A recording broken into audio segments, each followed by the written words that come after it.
This is our new portable washing machine. This is perfect for houses with small spaces, or washing some pieces of clothes like baby clothes, or if you own a caravan, this machine is a good choice. No need to rent from outside, or no need to bring your dirty clothes back to your home. In this video, this machine will show you what you have never seen before.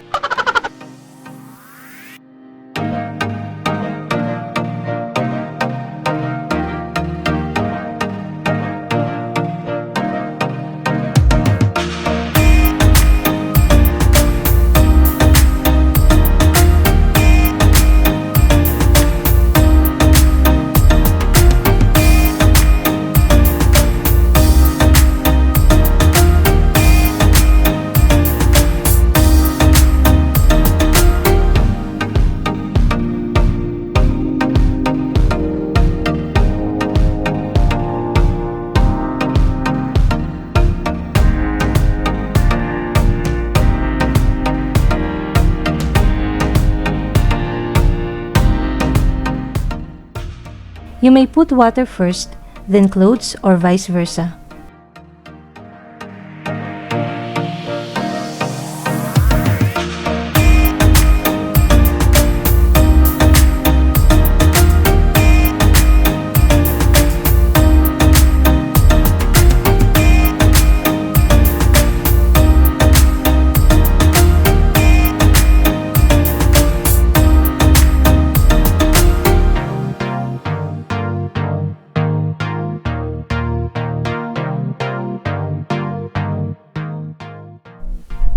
Add more water to make it work.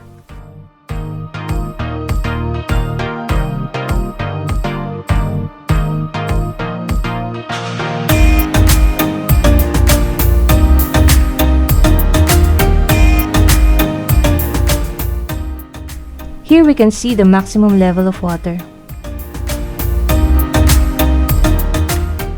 Washing is done. Drain the water while the clothes are inside. When it's empty, add new water for rinsing. You may rinse 2 or 3 times, it's up to you. After every rinsing, drain the water. Put the clothes in the spinner to remove excess water before hanging them.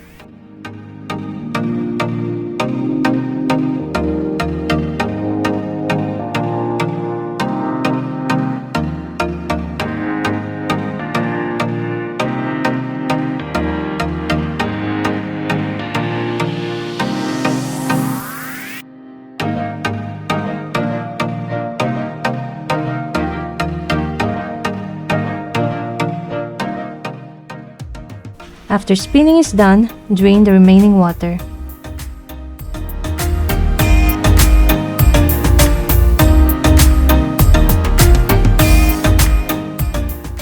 The clothes are still moist.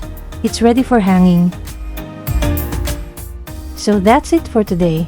Please don't forget to like, subscribe, and hit the bell icon. Thank you for watching. Until next time!